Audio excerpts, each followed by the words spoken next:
ఆంధ్రప్రదేశ్ కొత్త రాజధాని ప్రాంతం రగులుతున్నది. విపక్ష నేత ముందు గొంతు చించుకున్న రైతుల్ని వైఎస్ఆర్సీపీ కార్యకర్తలుగా ఆహ్వానించిన పాలకపక్షం ఇప్పుడు పవన్ కళ్యాణ్ ముందు అదే పరిస్థితి ఎదురయ్యేసరికి గుక్క తిప్పుకోలేకపోతున్నది. పచ్చని పంటలు 3 కాలాలు పండే భూమిని ఎట్టి పరిస్థితుల్లోనూ రాజధానికి ఇచ్చేది లేదని రాజధాని ప్రాంత రైతులు తెగేసి చెప్తున్నారు. నిజంగానే రాజధాని ప్రాంతం రగులుతున్నది. ఇవాళ మన 4th ఎస్టేట్ డిస్కషన్లో పాల్గొనేందుకు సీనియర్ పాత్రికేయులు మల్లేపల్లి లక్ష్మి ఉన్నారు మనతో. అట్లాగే వాసిరెడ్డి పద్మ గారు, వైఎస్ఆర్ కాంగ్రెస్ పార్టీ నాయకురాలు. పవన్ కళ్యాణ్ మీద పుస్తకం రాసిన బొగ్గుల శ్రీనివాస్ గారు కూడా ఉన్నారు మనతో. టీడీపీ శాసనసభ్యులు పీలా గోవింద్ అనకాపల్లి నుంచి మనతో ఈ చర్చలో పాల్గొంటారు. అసలు రాజధాని ప్రాంతంలో ఏం జరుగుతున్నది ఒకసారి.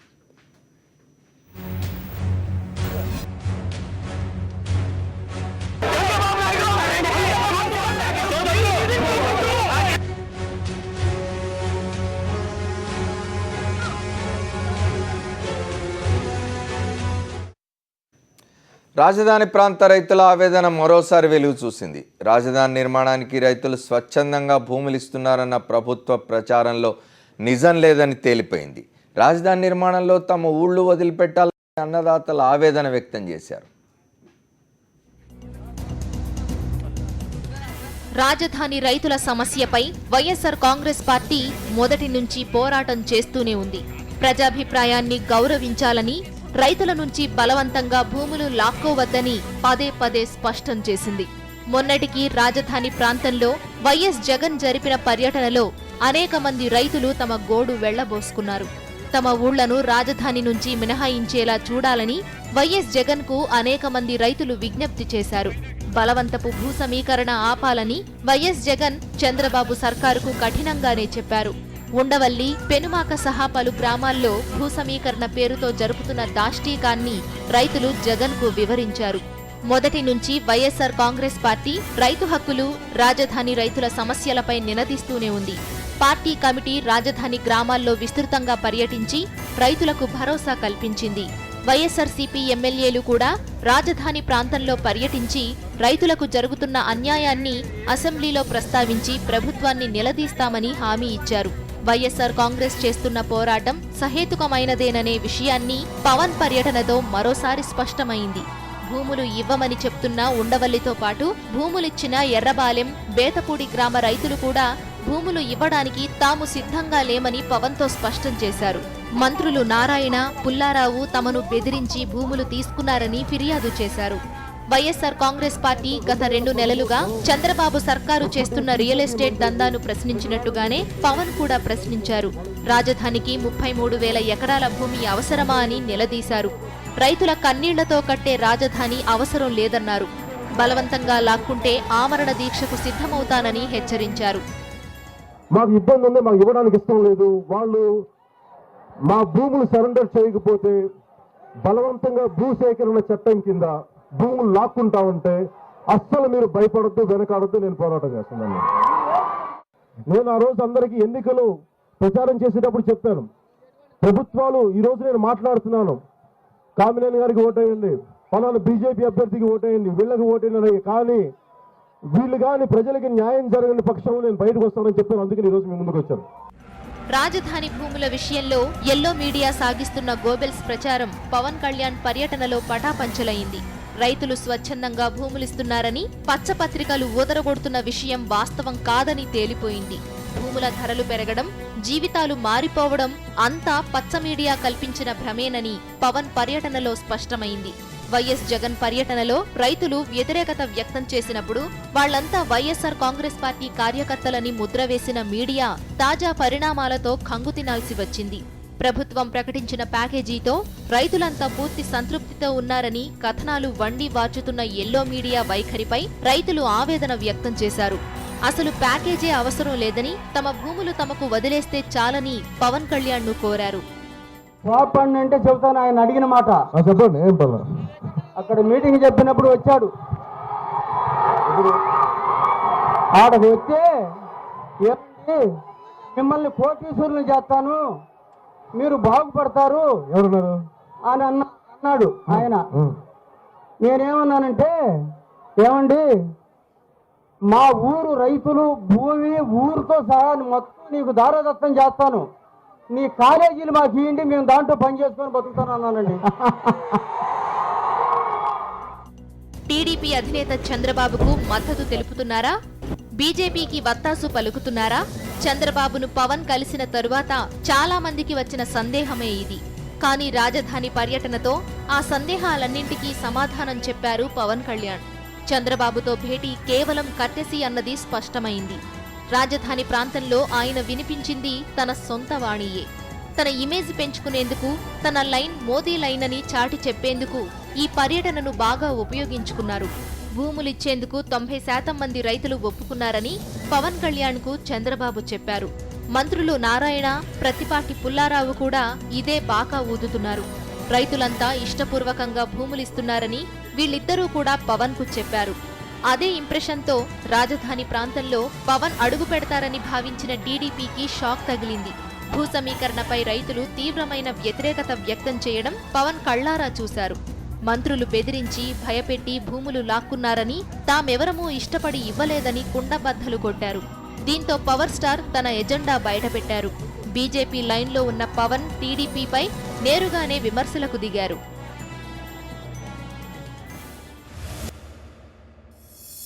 ఆంధ్రప్రదేశ్ రాజధానికి సంబంధించి కొత్త గందరగోళం ఒకటి ప్రారంభమైనట్టుగా ఉంది. పవన్ కళ్యాణ్ సినిమా నటుడు, ఆయన పార్ట్ టైం రాజకీయవేత్త అంటుంటారు చాలామంది, పార్ట్ టైం పాలిటీషియన్ అంటారు. ఆయన అప్పుడప్పుడు వచ్చి ఇట్లా మెరిసి కొన్ని మాటలు మాట్లాడి వెళ్ళిపోతూ ఉంటారు. మొన్న సార్వత్రిక ఎన్నికలు జరిగినప్పుడు కూడా 2014లో దానికంటే కొద్ది ముందు ఆయన జనసేన అనే ఒక పార్టీ పెట్టి బయటకు వచ్చి భారతీయ జనతా పార్టీని, తెలుగుదేశం పార్టీని సమర్థించి ఆ తర్వాత మళ్ళీ మాయమైనారు. ఈ 9 మాసాల కాలంలో ఆంధ్రప్రదేశ్ రాష్ట్రంలో అనేక సంఘటనలు జరిగినాయి, అనేక డెవలప్మెంట్స్ ఉన్నాయి. వీటన్నిటి పట్ల ఎటువంటి రియాక్షన్ లేకుండా హఠాత్తుగా ఇప్పుడు రాజధానికి సంబంధించి ఆయన బయటికి రావడానికి 2 రోజుల ముందు, రాజధాని ప్రాంతంలో పర్యటించడానికి 2 రోజుల ముందు ఆయన ఆంధ్రప్రదేశ్ ముఖ్యమంత్రి చంద్రబాబు నాయుడు గారితో భేటీ కావడం, ఆ తర్వాత ఆయన ఢిల్లీ వెళ్తారు అని వార్తలు వచ్చినాయి బయటికి. ఆంధ్రప్రదేశ్కు బడ్జెట్లో జరిగిన అన్యాయాన్ని గురించి మోదీ ప్రభుత్వంతో మాట్లాడడానికి ఆయన ఢిల్లీ వెళ్తారని వార్తలు వచ్చినాయి. కానీ ఢిల్లీ వెళ్లకుండా ఆయన రాజధాని నిర్మాణానికి సంబంధించిన ప్రాంతాలకు వెళ్ళి అక్కడ గ్రామాల్లో పర్యటించారు. ఇవాళ ఈ రోజంతా జరిగిన ఇదంతా చూసినాం మనం. దాని గురించి మనతో మాట్లాడడానికి లక్ష్మయ్య గారు ఉన్నారు, పద్మ గారు ఉన్నారు, ఇట్లా శ్రీనివాస్ గారు ఉన్నారు, ఇలా గోవింద్ గారు కూడా జాయిన్ అయ్యారు మనతో అనకాపల్లి నుంచి. ముందుగా లక్ష్మయ్య గారిని అడుగుదాం. లక్ష్మయ్య గారు, ఏం జరుగుతుంది ఆంధ్రప్రదేశ్ రాజధానికి సంబంధించి? ఇప్పటికే ప్రభుత్వం చెప్తుంది 33,000 ఎకరాలు మేము సేకరించేసినామని. ఇప్పుడు ఆ రాని కొద్ది గ్రామాల భూమి కోసం ఇంత పట్టుదల ఎందుకు ప్రభుత్వానికి? ఇవాళ పవన్ కళ్యాణ్ అక్కడ పర్యటించిన వ్యవహారం మీరు చూసినారు. దీని మీద మీరు ఎట్లా, హౌ యూ సీయింగ్ దిస్? బేసిక్గా రాజధానికి కావలసిన సౌకర్యాలు, వనరులు, మానవ వనరులు ఏమిటి అనేది తేలి, దానికి ఏమేమి వసతులు కావాలి, ఎంతమంది కావాలి, ఎన్ని బిల్డింగ్లు కావాలి, ఇదంతా మనం తీసుకున్నా కూడా నిజానికి ప్రపంచంలో రాజధాని కోసం ఇన్ని వేల ఎకరాలని సింగపూర్లో సేకరించాం, మలేషియాలో సేకరించాం, వాళ్ళు ఏం కట్టారో నాకు తెలియదు. కానీ ఇప్పుడున్న ఒక ఆధునిక ప్రపంచంలో ఆఫీసులలోనే మనం కాగితాలు పెట్టొద్దు అంటే పేపర్లెస్ ఆఫీస్ నడపాలి అని మనం మాట్లాడుతున్న ఈ సమయంలో, పూర్వమైతే గోడౌన్లు అన్నీ కట్టాలి, కట్టలు కట్టి పెట్టాలి, దానికి రకరకాల అవసరాలు కావాలనుకున్న అప్పటి పరిస్థితుల్లోనే చాలా తక్కువ ప్లేస్లో రాజధానులు కట్టుకుంటే, హైదరాబాదును పోల్చి, హైదరాబాద్ రాజధాని ఈ రోజుతో రాజధాని కోసం వచ్చింది కాదు. హైదరాబాద్ అనేది ఒక నగరంగా రకరకాల పద్ధతుల్లో అభివృద్ధి అయింది. అది ఒక 500-400 ఏండ్లకు పైగా అభివృద్ధి చెందిన ప్రాంతం ఇది. ఇంకొక ప్రాంతం ఇంకోటి ఉంది. ఇప్పుడు రాయ్పూర్ రాజధాని కట్టుకున్నారు, ఎన్ని ఎకరాల్లో కట్టుకున్నారు? తర్వాత రెండోది, రాజధాని కట్టుకోవడానికి పచ్చని పొలాలను ధ్వంసం చేయాల్సిన అవసరం లేదు. రాజధాని కట్టుకోవడానికి, ఇల్లు కట్టుకోవడానికి భూమి ఉండాలి, ఆ భూమి నీళ్లు కావాలి, ఇవి 2 ఉంటే సరిపోతుంది. అంటే పచ్చని పొలాన్ని ధ్వంసం చేసి కృష్ణానది ఒడ్డున కట్టి ఇదంతా ఇంకేదో దురుద్దేశం ఉంటే తప్ప ఇటువంటి జరగదనేది నా అభిప్రాయం. ఆ దురుద్దేశం కూడా చాలాసార్లు బయటపడ్డది. అది ఒక పర్యాటక కేంద్రంగా, టూరిజంగా మార్చాలి, రియల్ ఎస్టేట్ కేంద్రంగా మార్చాలి, మొత్తం రైతుల యొక్క భూములను తీసుకొని జపాన్కో ఇంకెవరికో ఇచ్చి వాళ్ళ ప్రోద్బలంతో కట్టాలి. అంటే ప్రతిదాన్ని భూములు, ఇటీవల ఎవరో చెప్తున్నారు ఎల్ఐసి నుంచి డబ్బులు తీసుకొని హాస్పిటల్స్ కడుతున్నారు. అంటే ప్రభుత్వం చేసే పని ఏం లేదు. ప్రభుత్వం ఏం చేయదలుచుకునేది మరి? ఒక కాంట్రాక్టర్గా కూడా ఉండదలుచుకోలేదు, ఒక మధ్యవర్తిత్వం, మీడియేటర్ అంటే అధికారాన్ని ఉపయోగించుకొని. అందుకే ఈ ఎటువంటి పెట్టుబడి లేని పరిశ్రమాధిపతులు, కాంట్రాక్టర్లు రంగంలోకి దిగి ఈ విధంగా ఒక ఆర్థిక వ్యవస్థను ధ్వంసం చేయడానికి పనికొస్తుంది తప్ప. తర్వాత నాకు అనిపిస్తున్నది ఏంటంటే, మనకు పూర్వము మనుషులకున్న జ్ఞానం కూడా లేదు. మనం ఎక్కడ ఇల్లు కట్టుకోవాలి, ఎక్కడ గుడి కట్టుకోవాలి, ఎక్కడ ఆఫీస్ కట్టుకోవాలి అనేది పూర్వం అనుకునేవాళ్ళు. ఏ ఊరైనా మీరు చూడండి, గోదావరి ఒడ్డునే ఉంటుంది, మునుగదు. కానీ హైదరాబాద్లో ఉంటే అన్ని ఇండ్లు మునిగిపోతాయి, ఎందుకంటే ఇవి చెరువులలో కట్టారు. గోదావరి ఒడ్డున ఉండి ఎందుకు మునగదు అని అంటే అది ఎత్తు మీద కట్టుకోవాలి. గుడి ఎక్కడ కట్టుకోవాలి, తర్వాత బడి ఎక్కడ కట్టుకోవాలి, ఎవరెవరి ఇండ్లు ఎక్కడెక్కడ ఉండాలి, దీనికి ఒక నిర్మాణం పద్ధతి ఉంటుంది. మొత్తంగా మన అజ్ఞానం ఎక్కడి దాకా వెళ్ళింది అంటే, ల్యాండ్ యూటిలైజేషన్ పాలసీ మనకు లేదు. ఏ భూమిని ఎక్కడ వాడుకోవాలి, ఏ భూమిని దేనికి వాడుకోవాలి, ఎంత వాడుకోవాలి, ఎక్కడెక్కడ ఎటువంటి భూమిని మనం వినియోగించాలి. ఈరోజు ఆ పంట పొలాలను ధ్వంసం చేస్తే అది కొన్ని వందల ఏండ్లుగా అభివృద్ధి అయిన భూమి అది. ఈరోజు మళ్ళీ ఎక్కడైనా అదే ఒక 50,000 ఎకరాలని 1,00,000 ఎకరాల పంట పొలాలని తయారు చేయాలంటే కనీసం ఒక 50 ఏళ్ళు పడుతుంది. అటువంటి ఒక దుర్మార్గమైన ఆలోచన ఇది. ఏ రకంగా కూడా అది రైతు విషయంలో ఆలోచించినా, ఒక ఇంగిత జ్ఞానం ఉన్న మనిషి విషయంలో ఆలోచించిన అటువంటి పని ఎవరు చేయరు. తర్వాత రెండోది, రైతుల గురించే మనం అందరం మాట్లాడుతున్నాం. దాదాపు 70% కూలీలు ఉంటారు.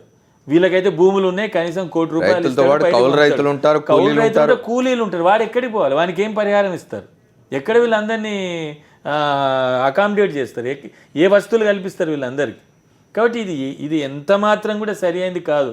అంత మూర్ఖంగా ప్రవర్తించడం కూడా ప్రభుత్వాలకు మంచిది కాదు. పోలీసులను పెడతాము, మేము కట్టుకుంటామంటే కట్టుకోవచ్చు, తప్పేం లేదు. తుపాకులతో ఏదైనా కట్టవచ్చు. కానీ ఎన్ని రోజులు నిలబడుతుంది? ఎట్లా నిలబడతాం? రేపు అధికారంలో ఎంతసేపు ఉంటాం మనం? అధికారం అనేది శాశ్వతంగా అదొకమైన ఒక రాజుమా, ఒక మొఘల్ చక్రవర్తులమా మనం? కాబట్టి ఇటువంటి పరిస్థితిని ప్రజాస్వామ్య వ్యవస్థలో ఎవరు చేసినా అది మంచిది కాదు.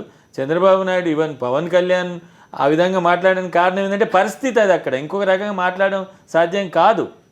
ఒకవేళ తనకి ఇంకో అభిప్రాయం ఉన్నా కూడా అక్కడ చెప్పే పరిస్థితి లేదు. ప్రజలందరిలో అటువంటి ఒక తిరుగుబాటు, ఒక చైతన్యం ఉంది కాబట్టి మాట్లాడుతున్నాడు. ఇప్పటికైనా నేను అనుకుంటాను ఆంధ్రప్రదేశ్ ప్రభుత్వం తన యొక్క నిర్ణయాన్ని మార్చుకొని, ఎక్కడైతే పంటలు లేవో, ఎక్కడైతే ఆ వసతులు చేసుకోవడానికి వీలవుతుందో, పడావు భూములు ఉన్నాయి, అక్కడ కట్టుకోగలిగితే ఒక 1000 ఎకరాలు 2000 ఎకరాలను కట్టుకోగలిగితే అది బ్రహ్మాండంగా అవకాశం ఉంటుంది. అటువంటి పని చేయగలిగితే బాగుంటుంది. మనం దీనిలో కొంత పొలిటికల్ ఇది కూడా చూద్దాము లక్ష్మయ్య గారు. ఇప్పుడు పవన్ కళ్యాణ్ మొన్న 2-3 డేస్ బ్యాక్ ముఖ్యమంత్రి చంద్రబాబు నాయుడు గారిని కలిసినప్పుడు బయటకు వచ్చిన సమాచారం, వార్తలు ఏమిటి అంటే, చంద్రబాబు నాయుడు గారికి, తెలుగుదేశం పార్టీకి, ఆంధ్రప్రదేశ్ ప్రభుత్వానికి మద్దతుగా ఈయన ఢిల్లీ వెళ్ళి బీజేపీ వారితో మాట్లాడి సానుకూలంగా కొంత డబ్బు నిధులు తెచ్చే ప్రయత్నం చేస్తారని ఒక వాతావరణం ఏర్పడింది. కానీ ఇవాళ ఆయన పోయి అక్కడ పర్యటించేసరికి రాజధాని ప్రాంతంలో తెలుగుదేశానికి వ్యతిరేకంగా ఆయన ఏదో రైతులకు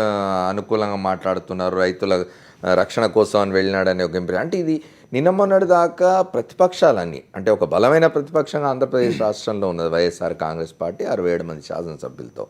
ఆ పార్టీ కానీ వామపక్షాలు, శాసనసభలో వారికి ప్రాతినిధ్యం ఉన్నా లేకున్నా వామపక్షాలు కూడా ఇక్కడ ప్రజా ఉద్యమాలు చేసిన పార్టీలు, వాళ్ళు ఇతర పార్టీలు, కాంగ్రెస్ పార్టీ శాసనసభలో పార్లమెంట్లో ప్రాతినిధ్యం లేకపోయినా కాంగ్రెస్ పార్టీ కూడా చాలా అనుభవం కలిగిన పార్టీ. వీళ్ళందరూ మాట్లాడుతూ ఉన్నారు రాజధాని ప్రాంతాల్లో ప్రభుత్వం చేస్తున్న తప్పు. ఇప్పుడు మీరైతే చెప్పినారో ఇదే వాళ్ళు కూడా చెప్తున్నారు. అయితే ఇవాళ మళ్ళీ పవన్ కళ్యాణ్ వెళ్ళడం అనేది ఒక స్కీమ్లో భాగంగా వెళ్ళినాడని చాలామంది అనుకుంటున్నారు. మీరేమంటారు? అంటే అపోజిషన్ను ఇచ్చేయడానికి ఆ స్పేస్ పవన్ కళ్యాణ్ తీసుకుంటే బాగుంటుందని ఒక ఆలోచనతో తెలుగుదేశం ప్రభుత్వాన్ని ప్రయోగించిందని ఒక వాదన. అంటే ఏదైనా సాధ్యం కావచ్చు రాజకీయాల్లో, అది ఇది అనడానికి లేదు. గతంలో చూసినాము, పార్టీలు పెట్టే పూర్తిగా దాంట్లో మెర్జీ చేసిన వాళ్ళని చూసినాము.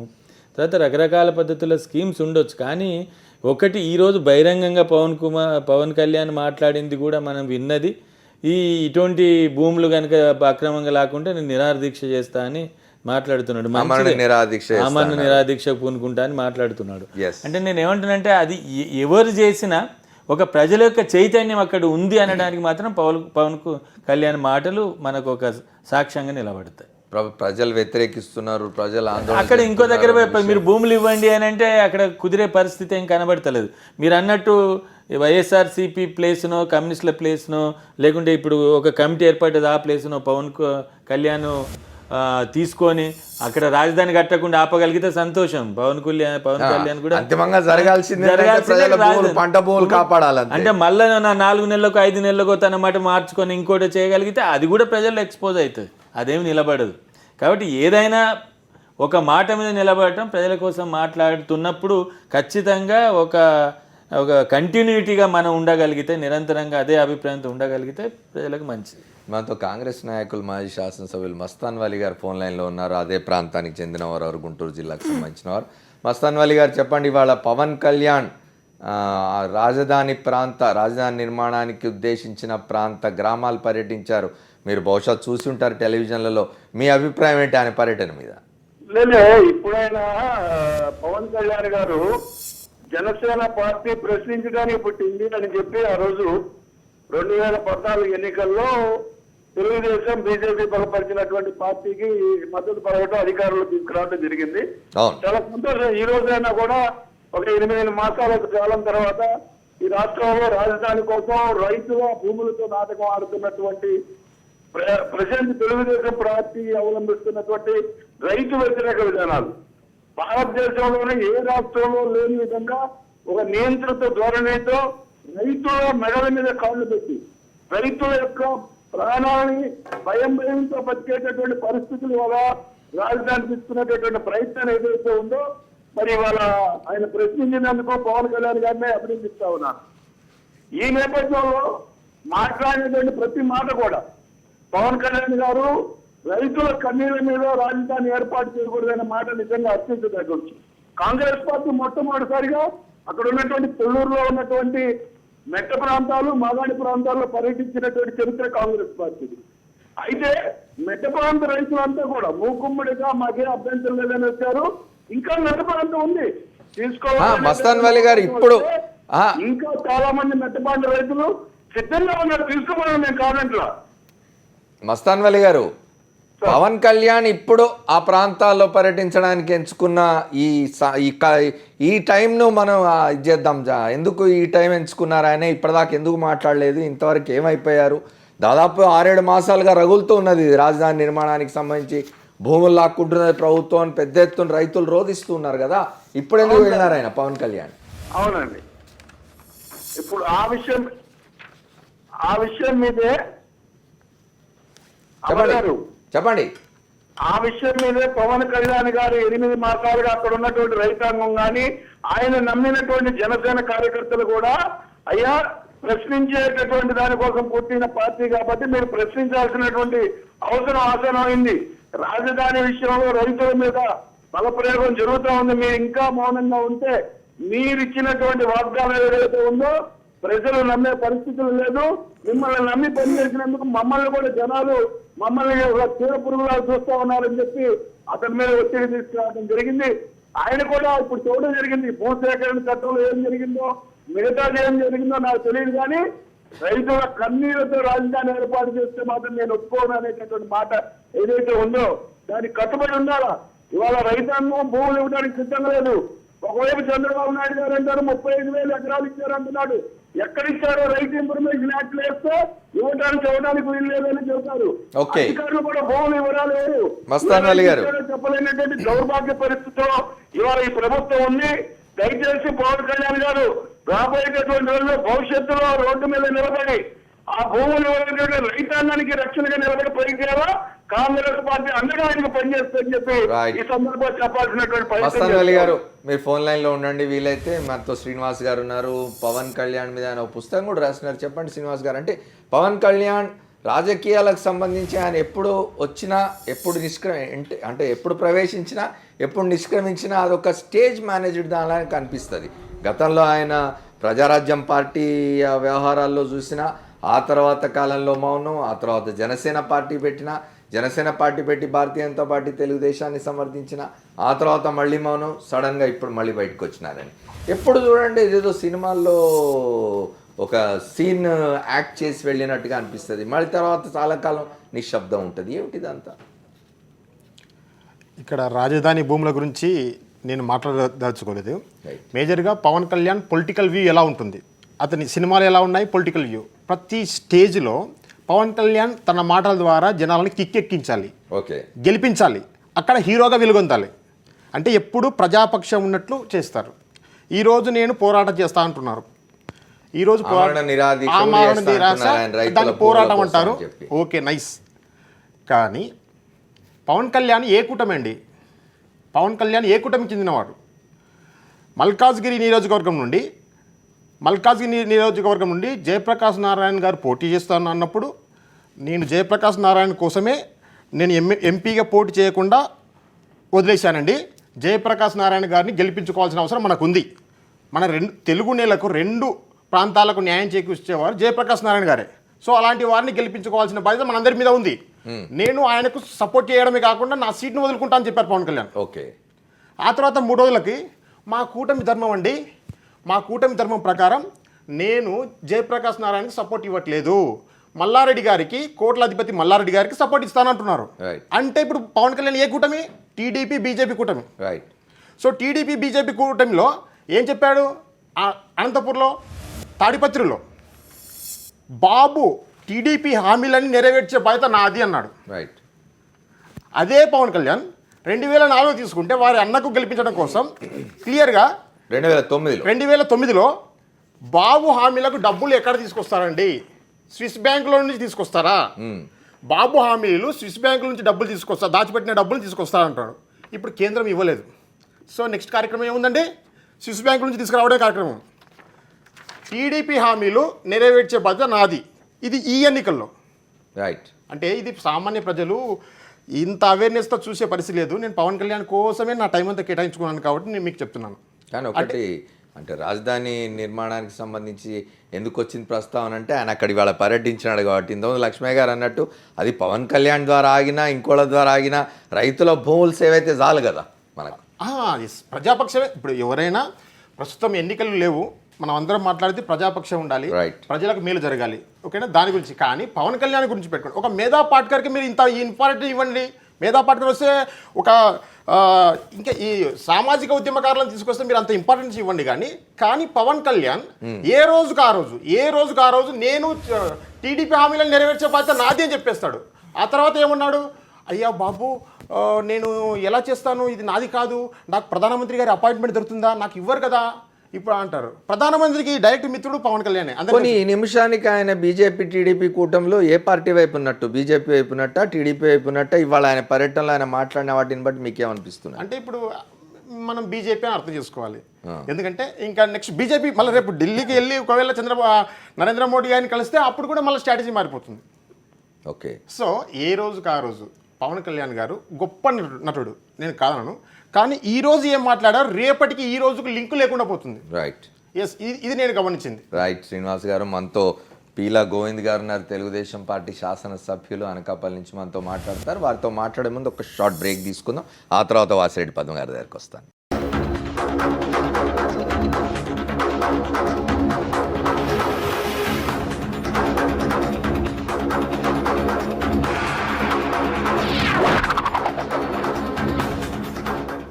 Welcome back to the fourth estate. Padma గారు చెప్పండి, గోవింద్ గారి దగ్గర పోయే ముందు మీతో మాట్లాడతాను. రాజధాని నిర్మాణానికి సంబంధించి, రాజధాని కట్టాలనుకుంటున్న ప్రాంతంలోని గ్రామాల భూములకు సంబంధించి రైతులు చేస్తున్న ఆందోళనలో ప్రతిపక్షంగా వైఎస్ఆర్ కాంగ్రెస్ పార్టీ ఏదైతే రోల్ నిర్వహిస్తూ ఉందో దీన్ని ఇచ్చేయడం కోసం అని చెప్పి పవన్ కళ్యాణ్ తీసుకొచ్చినారని ఒక వాదన పొద్దుటి నుంచి. ఆయన పర్యటించి అక్కడ మాట్లాడుతున్న మాటలు, రైతు కన్నీళ్లుతో రాజధాని నిర్మించాల్సిన అవసరం లేదు, భూములు బలవంతంగా లాక్కుంటే నేను ఆమరణ నిరాహార దీక్ష అని చేస్తానని చెప్తున్నారు ఆయన. దానికి భారతీయ జనతా పార్టీ, తెలుగుదేశం కూటమిలో ఉన్నారు ఆయన. ఈ ఎందుకు వస్తుందంటే ఇవన్నీ కూడా చంద్రబాబు గారి ఇంటికి వెళ్ళిన తర్వాత, పవన్ కళ్యాణ్ గారు భేటీ అయిన తర్వాత తీసుకున్నటువంటి నిర్ణయం కనుక పవన్ కళ్యాణ్ గారి యాటిట్యూడ్ మీద కొంచెం సందేహాలు అనేటటువంటి కొన్ని భిన్నాభిప్రాయాలు వస్తూ ఉంటాయి. కొంతమంది సరే అందులో ఏంటి ఇంటెన్షన్ ఏంటి అనేటటువంటిది పక్కన పెడితే, ఇవాళ పవన్ కళ్యాణ్ గారి పర్యటన వల్ల ఏదైతే వైఎస్ఆర్ కాంగ్రెస్ పార్టీ చెప్తోందో, జగన్మోహన్ రెడ్డి గారు చెప్తున్నారో, అది ప్రపంచం ముందుకు మరొకసారి ఒక ఫోర్స్ఫుల్గా ముందుకు వచ్చింది. రాజధానికి చాలా స్వచ్ఛందంగా ఇస్తున్నారు భూములు అనేటటువంటిది ఏదైతే ప్రచారం చేసుకుంటుందో తెలుగుదేశం ప్రభుత్వం, వాస్తవం అది కాదు. రైతులు అల్లాడిపోతున్నారు. క్షేత్రస్థాయిలో ఏం చేసి వీళ్ళు తీసుకున్నటువంటి భూములు తీసుకున్నారు? ఇందాక మస్తాన్ వలీ గారు ఒకటి అన్నారు, అసలు ఎవరు భూములు తీసుకున్నారు, ఎంత తీసుకున్నారు అనేటటువంటిది బయట పెట్టడం లేదు. ఒక అంకె అయితే చెప్తున్నారు, మేము 27,000 ఎకరాలు 30,000 ఎకరాలు అని చెప్తున్నారు తప్ప డీటెయిల్స్ ఇచ్చేటటువంటి పరిస్థితుల్లో ప్రభుత్వం లేదనేది. ఈ వాస్తవాలన్నీ ఇవాళ పవన్ కళ్యాణ్ గారి పర్యటన వల్ల బయటికి రావడం అనేటటువంటిది హర్షించాల్సినటువంటి విషయం. ఓకే, సరే, ఎంతవరకు పవన్ కళ్యాణ్ గారు నిలబడతారు, ఎంతవరకు దాన్ని కొనసాగిస్తారు అనేటటువంటివి మనం ఇప్పుడే అనుమానాలు వ్యక్తం చేయాల్సినటువంటి అవసరం లేదు. కానీ పవన్ కళ్యాణ్ గారు మాత్రం నిజాయితీగా దీన్ని కంటిన్యూ చేయాల్సినటువంటి బాధ్యత ఉంది. ఎందుకంటే అక్కడ రైతులు చాలా పూర్తిగా ఆయనకి చెప్పారు వాస్తవం ఏంటనేటటువంటి, ఇష్టం లేనటువంటి వాళ్ళ పరిస్థితి ఎలా ఉందనేటటువంటి, భూమి వదులుకోవడానికి సిద్ధంగా లేరు రైతులు ఎవరు అనేటటువంటిది ఉన్నప్పుడు అసలు ఇచ్చినటువంటి వాళ్ళు ఎలా ఇచ్చారనేటటువంటి ముందు ఆయన చంద్రబాబు గారిని ప్రశ్నించాలి. వాళ్ళు చెప్పినటువంటి లెక్కలు వినేసిన వాళ్ళు కూడా చాలా మంది బలవంతంగా ఇచ్చారు, ఒత్తిడి కారణంగా ఇచ్చారనే ఒక ప్రచారం. ఖచ్చితంగా ఈరోజు చంద్రబాబు ఆ తర్వాత నారాయణ గారు మాట్లాడినటువంటి మాటలు, కొద్ది గంటల క్రితం వాళ్ళు మాట్లాడినటువంటి మాటలు చూస్తే మీరు ఇవ్వకపోతే అక్కడ భూముల విలువలు పడిపోతాయి అనేటటువంటిది చెప్పారు. అంటే ఎంత బెదిరిస్తున్నారనేటటువంటిది, ఎంత బెదిరింపులు మీడియా పూర్వకంగానే ఈ రకమైనటువంటి బెదిరింపుగా మాట్లాడితే రైతుల దగ్గరికి వెళ్ళి ఏం బెదిరించారు? ఏం బెదిరించకపోతే మాట్లాడదు కానీ ఏం బెదిరించకపోతే మీకు అక్కడ భూములు అనేటటువంటివి వచ్చినాయి. ఎన్ని రకాలుగా ప్రలోభ పెట్టారు. ఎందుకంటే చూసాం ఇక్కడ యువతల పవన్ కళ్యాణ్ గారి ముందు, జగన్మోహన్ రెడ్డి గారి ముందు మాట్లాడినటువంటి రైతులు మమ్మల్ని పోలీస్ స్టేషన్లో పిలిపించారు, మమ్మల్ని బెదిరించారు, కేసులు పెట్టించారు, అక్కడ ఆల్రెడీ కొన్ని పంటల్ని ధ్వంసం చేశారు. ఇదంతా ఒక నడుస్తూ ఉంది. కనుక ఏ రకంగా తీసుకున్నారనేటటువంటి చూడాలి. ఇంకొకటి, వ్యవసాయం అనేటటువంటి దాని మీద అభివృద్ధి జరగదు, పరిశ్రమల వల్ల కూడా అభివృద్ధి జరుగుతుంది అని చెప్పి కూడా ఇవాళ చంద్రబాబు నాయుడు గారు అన్నారు. వ్యవసాయం ఒక్కటే కాదు అభివృద్ధి అనేటటువంటిది ఆయన మాట్లాడుతున్నారు.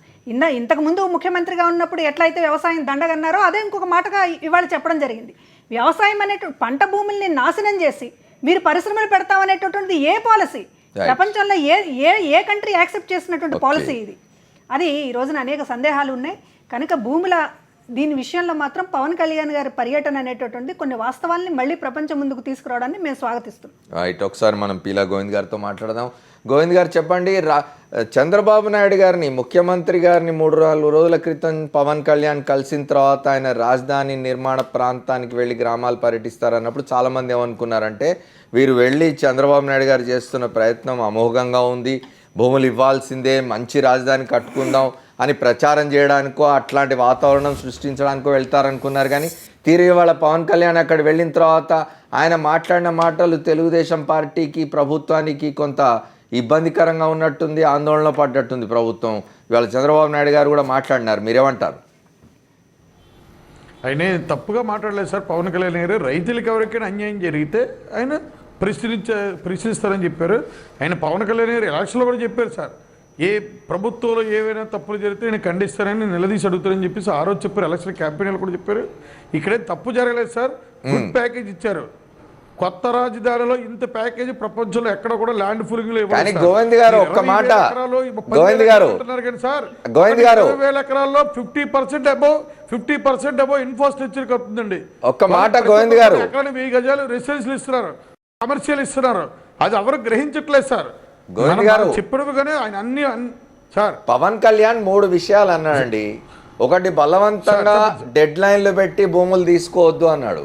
తర్వాత 2 మంత్రుల పేర్లు తీసుకొని సార్ 2 మంత్రుల పేర్లు తీసుకొని చెప్పారు, నారాయణ, పుల్లారావు గారు ఆ ప్రాంతాలకు వెళ్ళి రైతుల్ని భూములు అడగొద్దు అన్నారు. 3వది 30-40 వేల ఎకరాలు అవసరం లేదు రాజధాని కట్టడానికి అన్నారు.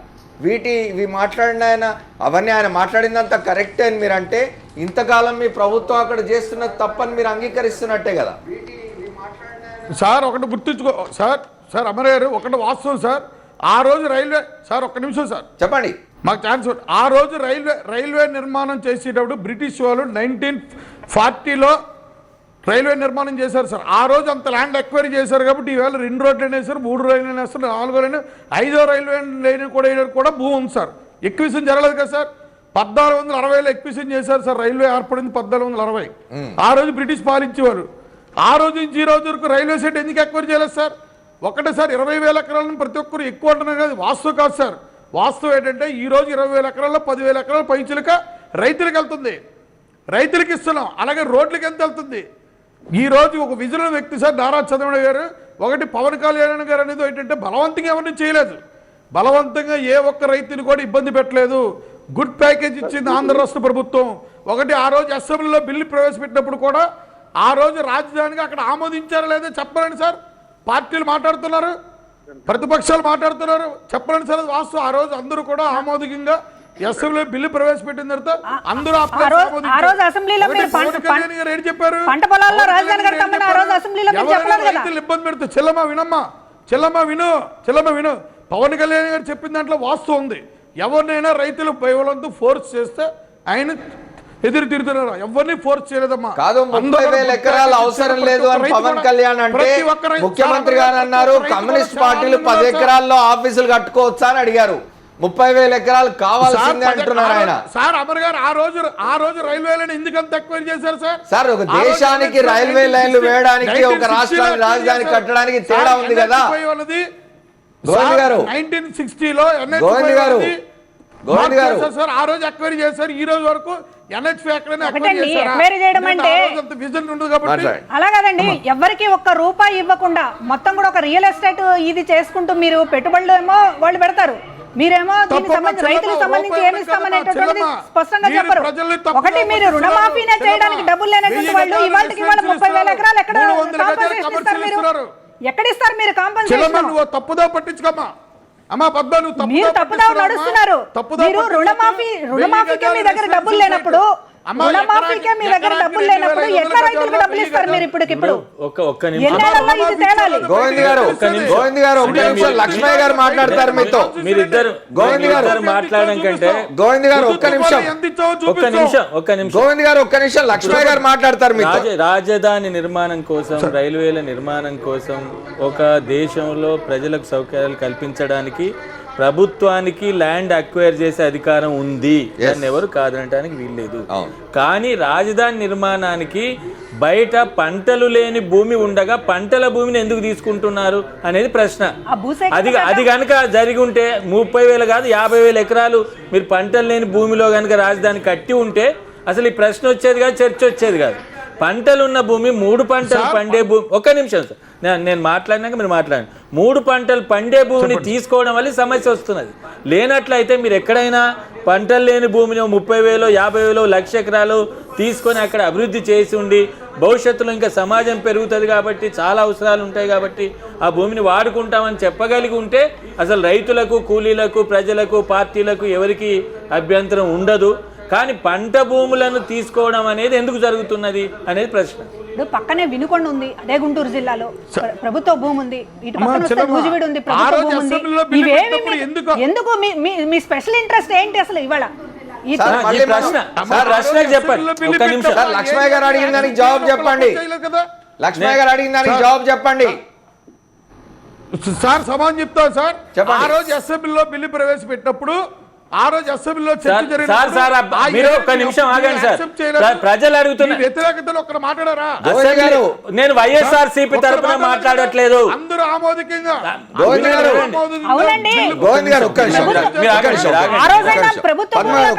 మీరు ఆగండి. ఇప్పుడు ప్రజలు అడుగుతున్నది మీరు ఒక్క నిమిషం ఆగండి. మీరు మీ నాయకులు అసెంబ్లీలో ఉన్నారు. గోవింద్ గారు ఒక్క నిమిషం ఆగండి. లక్ష్మయ్య గారు మాట్లాడుతున్నారు. ఇది వైఎస్ఆర్సీపీ తెలుగుదేశం పార్టీ మధ్యలో జరిగే వివాదం కాదండి. ఇది వినండి. ఒక్క నిమిషం వినండి సార్. ప్రజలకు సంబంధించి ప్రశ్న ఉంది. మీరు పంటల భూముల్లో ఎందుకు తీసుకుంటున్నారు, మామూలు భూమిని ఎందుకు తీసుకోవట్లేదనే ప్రశ్న. దీనికి జవాబు చెప్పండి సార్. నేను రైతుగా చెప్తాను సార్. పంటలు అనేది మెట్టు పల్లం కాదు. పంట భూమి పల్లం భూమి ఎంత వస్తుంది, మెట్టు భూమి కూడా ఈ రోజు ఇన్కమ్ అంతే వస్తుంది. నేను అట్లా కాదు సార్. వేసుకుంటే ఎకరాకు 30,000 వస్తుంది సార్. పడావుగా ఉన్న భూమి చాలా వినుకొండలో ఉంది, ఇంకో దగ్గర ఉంది. వినండి సార్, మీరు వినండి. మీరు వినకుండా మాట్లాడితే ప్రశ్నను దాటవేయద్దు. ప్రశ్నను దాటవేయద్దు సార్. ఒక రైతుగా చెప్పాలంటే ఈ రోజు పల్లం కంటే మెట్టు భూమి బాగా వస్తుంది. మీ మెట్ట భూమిని ఎందుకు తీసుకోవట్లేదని అడుగుతున్నాము. మాట్లాడలేదు. పంటల భూములు ఎందుకు తీసుకుంటున్నారు? మెట్టు భూమే బాగుంది ఈ రోజు. మరి అదే ఎందుకు తీసుకోవట్లేదు అంటున్నా. భూమి కంటే 3 పంటలు వచ్చే 3 పంటలకు అయ్యే ఖర్చేటి ఈ రోజు సంవత్సరానికి ఒకసారి క్రాప్ వస్తుంది మ్యాంగో. మీరు ప్రశ్నకు జవాబు చెప్పట్లేదు. మీ తరాలో మీరు మాట్లాడుతున్నారు. గోవింద్ గారు మీరు మీ తరాలో మిమ్మల్ని అడిగిన 2 ప్రశ్నలండి. ఒకటి, రాజధాని ప్రాంతంలో భూముల సేకరణ అనేది ఒక ఆందోళనకరమైన పరిస్థితి తయారైంది, అక్కడ ఒక సమస్యగా మారింది, రైతులు సిద్ధంగా లేరు, దాన్ని ఎవరు చెప్పినా వినని మీ ప్రభుత్వం, మిమ్మల్ని సమర్థిస్తున్న పవన్ కళ్యాణ్ చెప్తే వింటారా? ఆ పవన్ కళ్యాణ్ ఈరోజు తిరిగి చెప్పాడు అక్కడ, ఇది సరైనది కాదు, ఇన్ని వేల ఎకరాలు పంటలు పండే భూములు తీసుకొని రైతు కంట కన్నీరు పెట్టించొద్దు అని చెప్పాడు. మీ ప్రభుత్వం దాని నుంచి వెనక్కి వెళ్తుందా? పవన్ కళ్యాణ్ మీ స్నేహితుడు చెప్పిన మాటలు విని తన నిర్ణయాన్ని మార్చుకొని 20 కిలోమీటర్ల దూరంలో ఎక్కడో వినుకొండ దగ్గర ఉన్న భూమిలోకి వెళ్తుందా రాజధాని నిర్మాణానికి? సూటిగా చెప్పండి సార్. పవన్ కళ్యాణ్ గారు చెప్పింది ఒకటి సార్, రైతులు ఇబ్బంది పెట్టలేదు, వాలంటీర్కి ఇస్తున్నారు. నేను సూట్ గా మాట్లాడుతున్నాను సార్. బై ఫోర్స్ చేసి ఎవరి దగ్గర దౌర్జన్యం చేస్తే యాక్సెప్ట్ చేయడం. తెలుగుదేశం ప్రభుత్వం ఎవరి మీద దౌర్జన్యం చేయి సార్, అందరికీ తెలుసు, రాష్ట్ర ప్రజానికి అందరూ చూస్తున్నారు. పవన్ కళ్యాణ్ గారు అన్నది ఏంటి సార్? ఆయన చెప్పింది ఒకటి చెప్తున్నారు, రైతులు ఎవరినైనా ఇబ్బంది పెడితే నేను సహించను. రైతులు ఎవరిని ఇబ్బంది పెట్టలేదు సార్. గుడ్ ప్యాకేజ్ ఇచ్చారు, చాలా మంచి ప్యాకేజ్ ఇచ్చారు సార్. ఎకరాకు 1000 గజాలు రెసిడెన్షియల్ సైట్ ఇస్తున్నారు, అలాగే కమర్షియల్ 300 గజాలు ఇస్తున్నారు సార్. ఇది ఎక్సలెంట్ ప్యాకేజ్ సార్. ఎందుకంటే ఒకటి, ఈ రోజు 4800 గజాలు ఎకరాకు వచ్చేటప్పుడు దాంట్లో 50% రోడ్లకి ఇన్ఫ్రాస్ట్రక్చర్ ఖర్చు అవుతుంది. 50% అబౌవ్ ఉన్న దాంట్లో 50% అబౌవ్ ఇస్తున్నారు. గోవింద్ గారు సార్ ఇచ్చే ప్యాకేజ్ గుడ్ ప్యాకేజ్ సార్. రైతులు ప్రభుత్వం, మీ ముఖ్యమంత్రి, మరి మీ మిత్రుడు పవన్ కళ్యాణ్ అయ్యా ఇది పరిస్థితి అని ఎందుకు ఆయనను సముదాయించలేకపోయింది మీ ప్రభుత్వం? ఎందుకు ఆయన అక్కడ వెళ్ళి జరగకూడదని అంటున్నాడు కదా? ఆయన ఏం చెప్తున్నారు? రైతుల్ని బలవంతం చేస్తే, రైతులు ఎక్కడ బలవంతం చేయలేదు సార్. మా ప్రభుత్వ అధికారులు ఎవరు కూడా, ప్రస్తుతం ప్రభుత్వ అధికారులు ఎవరు రైతులు బలవంతం చేయలేదు. అందరూ రైతులు ఆమోదకరంగా ప్రతి ఒక్కరు కూడా గుడ్ ప్యాకేజ్ ఇచ్చారని చెప్పేసి మీ టీవీలో కూడా టెలికాస్ట్ చేశారు సార్. గోవింద్ గారు, మీరు ఎంత అద్భుతమైన ప్యాకేజీ ఇచ్చినా మా 3 పంటలు పండే భూమిని ఇవ్వము అంటున్న రైతుల్ని మీరు ఎందుకు బలవంతం చేస్తారని ప్రశ్న. పద్మ గారు చెప్పండి. ఇప్పుడు రైతుల్ని మేము బలవంతం చేయడం లేదు అని అంటున్నారు, రైతులే చెప్తున్నారు. జగన్మోహన్ రెడ్డి గారి ముందు చెప్పారు, లేకపోతే ఎమ్మెల్యేలు వెళ్ళినప్పుడు చెప్పారు, ఇవాళ పవన్ కళ్యాణ్ గారి ముందు కూడా చెప్పారు. జగన్మోహన్ రెడ్డి గారు వైఎస్ఆర్ కాంగ్రెస్ పార్టీ ఎమ్మెల్యేలే కాదు, ఇతర ప్రజా సంఘాలకు సంబంధించిన వాళ్ళు, వామపక్షాలు, అనేక పార్టీలు వెళ్ళినాయి అక్కడికి. అందరి ముందు చెప్పారు, అన్ని పార్టీల దగ్గరికి వెళ్ళారు. రైతులు మమ్మల్ని బలవంత పెడుతున్నారు, మీరు భూములు ఇవ్వకపోతే మేము అలా కాదండి. గోవింద్ గారు ఒక్క నిమిషం. గోవింద్ గారు, గోవింద్ గారు ప్లీజ్ వెయిట్. గోవింద్ గారు ప్లీజ్ వెయిట్. మీరు ప్రతిపక్షము, అదే విధంగా అనేక ప్రజా సంఘాలు ఉండబట్టి మీరు ఆగారు. మీరు గడువు పెంచుతూ మీరు చేసినటువంటి కార్యక్రమం ఏంటి? భూసేకరణ సంబంధించి మీరు భూములు ఇవ్వకపోతే మేము బలవంతంగా తీసుకుంటామని చెప్పారు. మీ లీడర్లను వెరిఫై చేసుకోండి. రేపు ఇమ్మనండి స్టేట్మెంట్ జగన్ గారిని. రేపు అపోజిషన్ లీడర్ గారు మీరు ఇచ్చినటువంటి మాటలేంటి? బలవంతంగా తీసుకుంటామని చెప్పన్నారు మీరు. రేపు స్టేట్మెంట్ ఎందుకు రైతులు ఆందోళన? అంతే. పవన్ కళ్యాణ్ గారు తప్పు మాట్లాడలేదు. రైతులు బాధపడితే రైతులు ఎవరు బాధపడలేదమ్మా, చాలా హ్యాపీగా ఉన్నారు. ప్రతి ఒక్క రైతు కూడా రైతులు హ్యాపీగా ఉన్నారని మీరు అనుకుంటూ ఉండండి.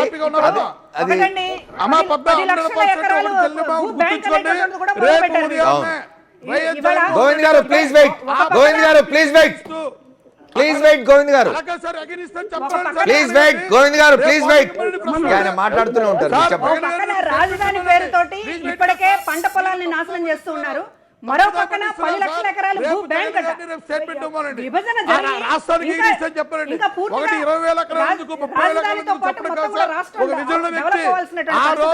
ముందుగానే ఒక భూ బ్యాంక్ అనేటటువంటి ఏర్పాటు చేసుకోవడం ద్వారా ఒక రియల్ ఎస్టేట్ ఎట్లా చేయదలుచుకున్నారు చంద్రబాబు గారు అనేటటువంటి జగన్మోహన్ రెడ్డి గారు ట్విట్టర్ లో చాలా పేర్కొన్నారు. ఇవాళ ఈయన రియల్ ఎస్టేట్ కళల కోసం మొత్తం కూడా పేద ప్రజలు, రైతుల కళలు సమాధి అవుతున్నాయి అనేటటువంటిది అది వాస్తవం. ఇవాళ రాజధాని ప్రాంతంలో జరుగుతున్నటువంటిది వీళ్ళకి సంబంధించినటువంటి వాస్తవం, లేకపోతే వాళ్ళకి సంబంధించి చుట్టుపక్కల కొనుక్కున్నటువంటి భూములకు సంబంధించినటువంటిదో వాళ్ళ సొంత ఎజెండా కోసం ఇవాళ జరుగుతున్నటువంటిది. లేకపోతే కాస్త పక్కకెళ్తే ప్రభుత్వ భూములు ఉన్నాయి, ఇటు పక్కకెళ్తే ప్రభుత్వ భూములు ఉన్నాయి, అట్లా కదా మేము రైతుల గుడ్డల మీద కూర్చుంటామంటున్నారు. ఇవాళ పంట భూములు చాలా అన్యాయమైన విషయం ఏమిటంటే పంటల భూములను ఎందుకు తీసుకుంటున్నారో ఇతర భూములు ఉన్నాయంటే సమాధానం లేదు. అంటే దానికి సమాధానం చెప్పాలి కదా, ఇక్కడ తీసుకుంటాం ఎందుకు, అక్కడ ఎందుకు తీసుకోవట్లేదు అంటే దాని అర్థం ఏమవుతున్నది అంటే ఒక ప్రాంతంలో ఒక నది మధ్యలో అనేక రకాల పద్ధతుల్లో దాన్ని డెవలప్ చేసి రియల్ ఎస్టేట్ చేయదలుచుకున్నారు. అంతకంటే ఇంకొక ఉద్దేశం ఉందని అయితే ఎవరు అనుకోవట్లేదు. ఒకసారి మళ్ళీ మస్తాన్ వలి గారితో మాట్లాడి శ్రీనివాస్ గారి దగ్గరికి వస్తాను. నేను మస్తాన్ వలి గారు చెప్పండి, ఇప్పటిదాకా మీరు తెలుగుదేశం శాసనసభ్యులు గోవింద్ గారు చేస్తున్న ఆర్గ్యుమెంట్ కూడా విన్నారు. రైతులు చాలా సంతోషంగా ఉన్నారంటున్నారు. రైతులు సంతోషంగా ఉండింటే ఇంతమంది వెళ్తున్నారు, ఇన్ని పార్టీలు వెళ్తున్నాయి, చివరికి తెలుగుదేశం పార్టీని సమర్థిస్తున్న పవన్ కళ్యాణ్ కూడా ఈరోజు వెళ్ళినప్పుడు రైతులు తమ గోడు వెళ్ళబోసుకున్నారు. దీన్ని ఎట్లా చూస్తారు మీరు? సార్ ఇప్పుడు స్పష్టం సార్, అక్కడ మేము కాంగ్రెస్ పార్టీ పక్షాన పలు దఫాలు పర్యటించడం జరిగింది. అక్కడ రైతులు రెండు రకాల రైతాంగం ఉంది. మెట్ట ప్రాంత రైతాంగాలు, మరి జరీబీ రైతాంగం. జరీబీ రైతాంగం 90% రైతాంగం భూములు ఇవ్వడానికి సిద్ధంగా లేరు. మెట్ట ప్రాంతంలో ఉన్నటువంటి రైతాంగానికి ఎక్కువ లాభం వస్తా ఉంది, వాళ్ళు ఇవ్వడానికి సిద్ధంగా ఉంది, ఇంకా ఇవ్వడానికి కూడా సిద్ధంగా ఉన్నారు. కానీ వీళ్ళు రేపు పొద్దున చేయబోయే రియల్ ఎస్టేట్ బ్రోచర్కి నేను చెప్తా ఉన్నా, 2019 ఎన్నికల్లో చంద్రబాబు నాయుడు గారు ఈ రాష్ట్రాన్ని ఒక రియల్ ఎస్టేట్ గా మార్చి ఒక బ్రోచర్ అయిపోతా ఉన్నాడు. ఆ బ్రోచర్ కి కావాల్సినటువంటి ఆదాయం, ఆ రియల్ ఎస్టేట్ యజమానులు సంపాదించుకునేటటువంటి ఆదాయం దీని ద్వారా సంపాదించాలనేటటువంటి ప్రయత్నంలో భాగమే ఈ జరీబీ రైతుల దగ్గర పొలాన్ని బలవంతంగా తీసుకునేటటువంటి ప్రయత్నం. అట్లా బలవంతంగా కూడా తీసుకునేటటువంటి ప్రయత్నానికి ఎదురు జరిగినప్పుడు బెదిరించేటటువంటి వైద్యం ఇవాళ పవన్ కళ్యాణ్ గారు మాట్లాడిన తర్వాత ఇమ్మీడియట్ గా చంద్రబాబు నాయుడు గారు మాట్లాడుతూ రైతులు రేట్లు వస్తాయి, ఇంకా రేట్లు వస్తాయి అనేటటువంటి స్వార్థ బుద్ధితోనే వ్యతిరేకిస్తున్నారని చెప్పేటటువంటి నైజం ఒక ముఖ్యమంత్రి ఎక్కడ ఏ రాష్ట్ర ముఖ్యమంత్రి కూడా రైతుల పక్షాన్ని ఈ విధమైన మాటలు మాట్లాడరు. రైతులు బెదిరించే ధోరణి, బెదిరించకపోతే మీ రైతులు మేము వ్యవసాయం తప్ప రెండో పని చేయమని చెప్పమనండి అని చెప్పేటటువంటి ప్రయత్నం ఏదైతే ఉందో, రైతులు బెదిరించి రైతులు మభ్యపెట్టి అవసరమైతే ప్రభుత్వ దర్జాదారాన్ని కూడా ఉపయోగించి దాన్ని మోసం చేయాలనేటటువంటి ప్రయత్నం చేస్తా ఉన్నాడు. రైతుకి రైతు కూలికి ఒక రైతు ఇప్పుడు కూలీ అయిపోతే నేను చెప్తా ఉన్నాను, ఇవాళ రాష్ట్రంలో ప్రశాంత వాతావరణం ఉంది. అక్కడ ఉన్నటువంటి రైతు భూమి ఇచ్చిన తర్వాత పని లేకున్నటువంటి పరిస్థితి ఏర్పడింది. ఇవాళ వీళ్ళు ఇచ్చేటటువంటి 25,000, 50,000 రూపాయలు 10 సంవత్సరాలు పాటిస్తే ఇవాళ 3 పంటలు పండించి కొత్త రాజధాని ఏర్పడేటటువంటి ప్రజానీకానికి కావాల్సినటువంటి పూలు, పండ్లు, ఆకుకూరలు అన్ని కూడా ఈ జరీబీ రైతులు ఇస్తున్నటువంటి పరిస్థితి నుంచి వాళ్ళని దూరం తీసుకెళ్తే తప్పకుండా ఒక హింసాత్మక వాతావరణం ఏర్పడే ప్రమాదం ఉంది.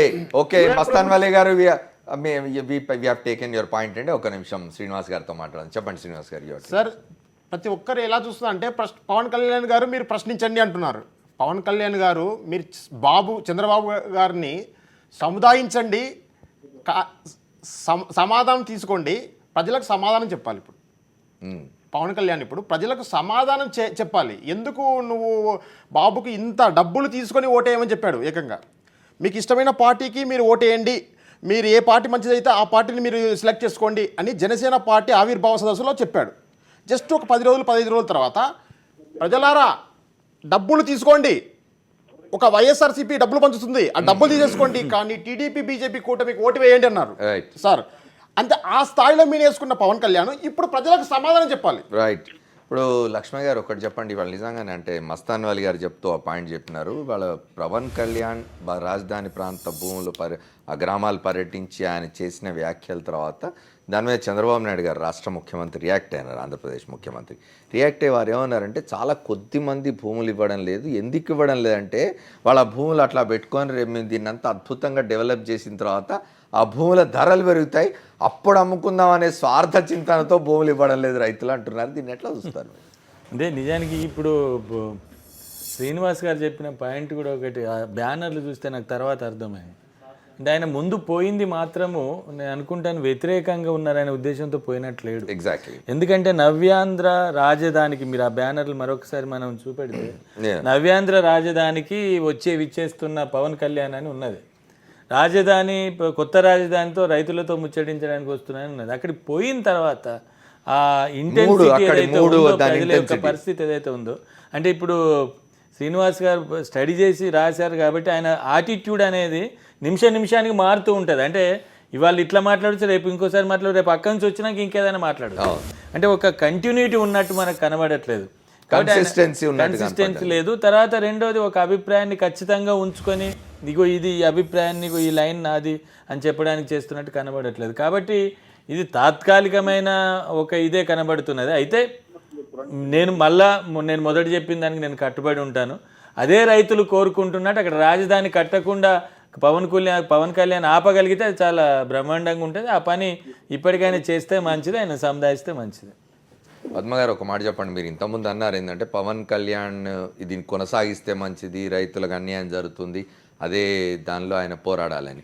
కానీ ఇప్పుడు ఇంతకుముందు శ్రీనివాస్ గారు చెప్పినా ఇంకోటి చెప్పినా మామూలుగా మనం చూస్తున్నా కూడా పవన్ కళ్యాణ్ అనే ఆయన రాజకీయాల్లో ఆయన అద్భుతమైన నటుడు, అందరు చెప్తున్నట్టుగా ఎవరు దాన్ని కాదనరు. కానీ రాజకీయాల్లోకి వచ్చేసరికి కన్సిస్టెన్సీ లేకుండా మాట్లాడతారు, కన్సిస్టెన్సీ లేని యాక్టివిటీ ఉంటుంది ఆయనది అని చెప్తారు.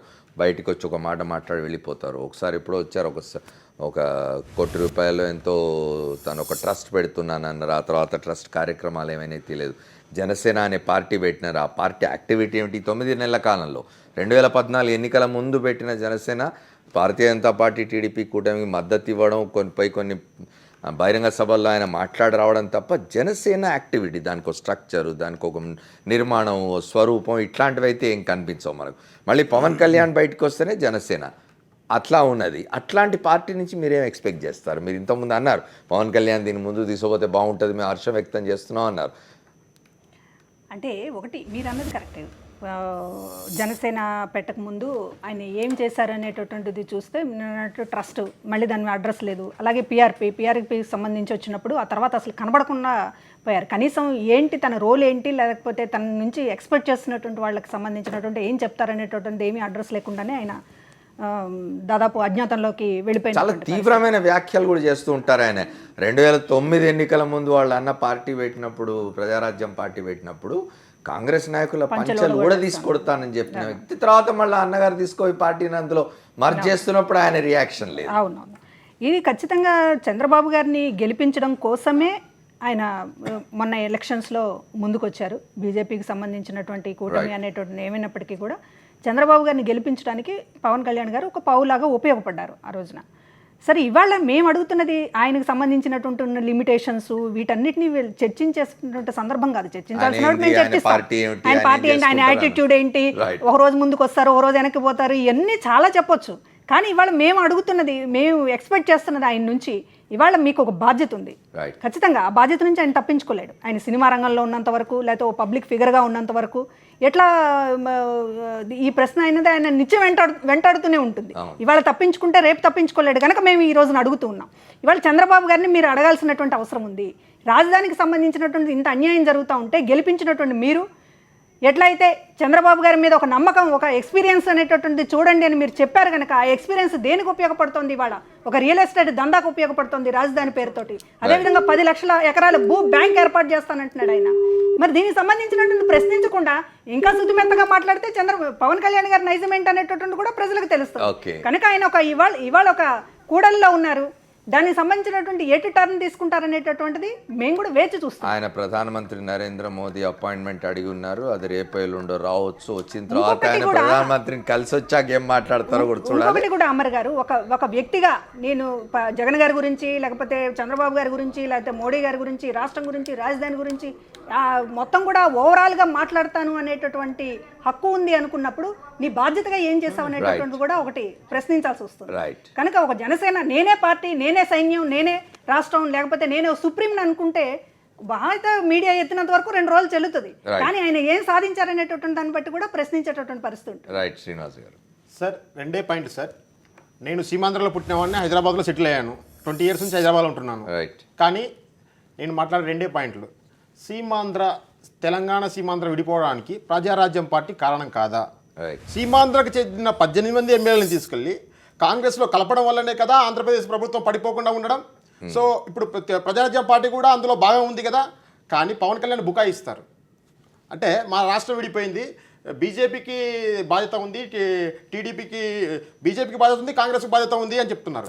సో ప్రజారాజ్యం పార్టీ కూడా కీలక పాత్ర వహించింది. దాన్ని చెప్పుకుంటే గౌరవంగా కూడా ఉంటుంది. అంటే రాష్ట్ర విభజనకు తెలుగుదేశం పార్టీ కూడా లేఖ ఇచ్చింది. ఉంది, అది మేజర్, కానీ అందరినీ స్పృశించిన అంశం ఇది. రైట్. 18 మంది సీమాంధ్రకు చెందిన 18 ఎమ్మెల్యేల ద్వారానే సీమాంధ్రం విడగొట్టడానికి కారణం ప్రజారాజ్యం పార్టీ కారణం. దానికి యువరాజ్యం అధినేతగా ఆయన కూడా ఇంత బాగా ఉంది. రైట్. కానీ మా అన్నయ్య నేను విడిపోవడానికి దైవలీల అంటాడు, కానీ 2 ప్రాంతాలు విడిపోవడానికి మాత్రం దైవలీల కాదు అంటారు. సో తర్వాత బుకాయింపు, అది మేజర్గా సీమాంధ్ర జరిగిన ద్రోహం. అది బుకాయిస్తున్నాడు. మళ్ళీ సీమాంధ్ర ప్రాంతాలు గుర్తుపెట్టుకోండి. మళ్ళీ ఇప్పుడు చంద్రబాబు నాయుడు గెలుస్తున్నాడు అన్నాడు, మళ్ళీ చంద్రబాబు నాయుడు తరపున మాట్లాడాడు ఇప్పుడు. రైట్. సో బుకాయింపు, ఎక్కడ గెలుపు ఉంటుందో అక్కడ పవన్ కళ్యాణ్ గారు ఉంటారు. ఓకే, ఒకసారి మళ్ళీ మనం గోవింద్ గారిని బ్రీఫ్గా చెప్పండి, 2-3 నిమిషాల సమయం ఉంది మనకు. గోవింద్ గారు చెప్పండి, పవన్ కళ్యాణ్ వల్ల మీ పార్టీకి లాభమా నష్టమా, ఏం జరగబోతుంది? రేపు ఆయన ఢిల్లీ వెళ్ళబోతున్నాడు, రేపు ఎల్లుండో. పవన్ కళ్యాణ్ గారి వల్ల ఆంధ్ర రాష్ట్రానికి లాభమే జరుగుతుంది సార్. ఆంధ్ర రాష్ట్రానికి కాదండి నేను అడిగేది, తెలుగుదేశం పార్టీకి మీ ప్రభుత్వానికి. సార్ తెలుగుదేశం పార్టీకి మంచిగా జరుగుతుంది. ఆయన ఎప్పుడు కూడా ఇందాక ఏం చెప్పారు సార్, రైతులకు అన్యాయం ఫోర్స్ చేస్తున్నారు. రైతులకు ఎప్పుడు బలవంతంగా ఎవరు చేయలేదు సార్. ఓకే సార్, ఒకటి గుర్తుంచుకోండి సార్, గత పాలనలో ఎకరాలు ఎక్వైరీ చేశారు, ఎంత భూ కుంభకోణం జరిగింది. థ్యాంక్ యూ గోవింద్ గారు, you have got your point అండి. గోవింద్ గారు థ్యాంక్ యూ. గోవింద్ గారు థ్యాంక్ యూ వెరీ మచ్. మాకు సాక్షి.com లో ఇవాళ గోవింద్ గారు థ్యాంక్ యూ వెరీ మచ్, మీ point you have taken your point. సాక్షి.com లో ఈరోజు 4th ఎస్టేట్లో పవన్ కళ్యాణ్ పర్యటన, రాజధాని ప్రాంత రైతుల ఇబ్బందులకు సంబంధించి మీరేమంటారు అని అడిగిన ప్రశ్నలకు చాలామంది మాకు రెస్పాన్స్ ఇచ్చినారు. అందులో కొన్ని నేను 1-2-3 మాత్రమే సమయభావం వల్ల చదవగలను. అసలు పవన్ అధికార పక్షం నుంచి వచ్చాడా లేక ప్రతిపక్షం నుంచి వచ్చాడా? ప్రతిపక్షం నుంచి వస్తే ప్రతిపక్షాలతో కలిసి పోరాడాలి కదా అని రమేష్ మీజూరు అని ఆయన అంటున్నారు. అట్లాగే ఇంతకాలం నిద్రపోతున్నారా, ఇప్పుడు ఏం చేసినా ప్రయోజనం లేదు, ఆయన వచ్చి ఇప్పటికే జరగాల్సిన నష్టం జరిగిపోయింది రైతులకు అని చెప్పి జయప్రకాష్ కుసుమే అని ఆయన చెప్తూ ఉన్నారు. అట్లాగే రాజధాని నగరానికి 30,000 ఎకరాలు రైతులు ఏ ఒక్కరూ మనస్ఫూర్తిగా ఇచ్చింది కాదు, ఇవ్వకపోతే భూసేకరణ చట్టం ఉపయోగించి ఏ ప్రయోజనం లేకుండా చేస్తామని భయపెట్టినందువల్ల ఇచ్చారు. పవన్ కళ్యాణ్ ఇది గమనించాలి అని చెప్తున్నారు సుశేంద్ర గుంటూరు నుంచి. ఆయనకంత తీరికెక్కడిది, అసలు చిత్తశుద్ధి ఉందా ఆయనకి ఇటువంటి విషయాల మీద అని మహబూబ్ కాసులు అంటే ఆయన అంటున్నారు. ఆశాభావంతో పవన్ పర్యటనను చూద్దాం, ఏమో ఆయన కూడా పోరాడతాడేమో వేచి చూద్దామని చెప్పి కోట్ల శ్రీ ఆలోక్ చిన్న అంటున్నారు. ఇంకా చాలా వచ్చినాయి కానీ అవన్నీ చదివే సమయం లేదు. ముందుగా ప్రజల వద్దకు వెళ్లకుండా చంద్రబాబు దగ్గరికి ఎందుకు వెళ్ళారు పవన్ కళ్యాణ్? ఏ బేరం కుదరలేదా? ఇదో కొత్త నాటకం అని చెప్పి రాఘవరెడ్డి అని ఆయన ప్రశ్నిస్తున్నారు. ఇట్లా అనేక మంది రియాక్ట్ అయ్యారు దీని మీద. ఏమైనా రాజధాని ప్రాంత రైతుల ఆవేదనను చూడడానికి పవన్ కళ్యాణ్ కూడా వెళ్ళడం, ఆయన కూడా ఒక రాజకీయ పార్టీ నడుపుతున్నారని చెప్తున్నారు. జనసేన అని ఒక రాజకీయ పార్టీ ఉంది ఆయనకు, అయితే ఆయనే పార్ట్ టైం పాలిటీషియన్గా ఉన్నారనే విమర్శ ఆయన ఉంది. ఆ విమర్శ పోగొట్టుకోవడానికి వాళ్ళు ఏదైతే పర్యటన ప్రారంభించారో గుంటూరు జిల్లాలో రాజధాని నిర్మాణానికి సంబంధించిన భూములున్న గ్రామాల్లో ఆయన ఏ పర్యటన చేస్తున్నారో ఆ పర్యటనను కొనసాగించి అక్కడ రైతులకు పూర్తి న్యాయం జరిగే వరకు నిలబడాలని ఆశిద్దాం. ఇది 4th ఎస్టేట్. లక్ష్మయ్య గారికి, పద్మ గారికి, శ్రీనివాస్ గారికి, అట్లాగే గోవింద్ గారికి, ఫోన్ లైన్లో వచ్చిన మస్తాన్ వలీ గారికి కూడా కృతజ్ఞతలు. మాకు సాక్షి.comకు తమ స్పందన పంపిన వారందరికీ కూడా కృతజ్ఞతలు. ఇది 4th ఎస్టేట్. రేపు 4th ఎస్టేట్లో మళ్ళీ కలుద్దాం. State Yoon to Sakshi. This is Amar signing off.